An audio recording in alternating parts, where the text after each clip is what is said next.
Masyado!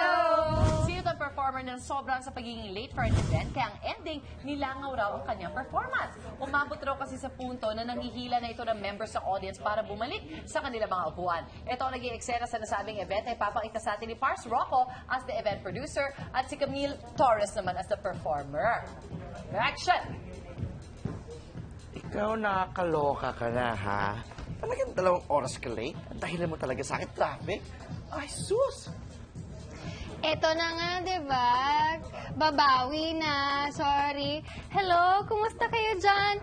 Balik kayo dito, upo kayo. Let's have fun. May giveaway ako. Promise, promise. Kumusta kayo, Come? Ano naman yan? Pagutom? Ay, nako, hindi na kayo manonood, hindi na kayo magpapapirma ng album, may lakad pa kami. Halika na nga. No, no, please, please. Come back. Come back, come back.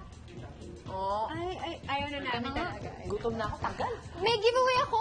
Anong giveaway mo? Yun na naman pala. Sino si performer na mega apila? Oh my God. Oh, no. Oh. Kailan ba? Kilala mo na? Oh. Ba't mo nandun ka? Hindi, hindi. May narinig ako. Anong giveaway? Ano pinag... May balita. Baka naman may sobrang matinding traffic na, di ba, may nalaglag sa what Oo, may may accident. Oo nga. Eh, kasi may forever sa EDSA, di ba? Meron. Buti pa sila. Maganda yun, maganda. Ay, kaya lang syempre nakakalungkot for the fans na Totoo. naghintay. Tsaka nakaka-haggard din to perform without an audience. Oo nga. Tama, totoo. More than Totoo anything. naman. Di bale? Eh, sorry. Minsan talaga, kalaban talaga natin ang traffic.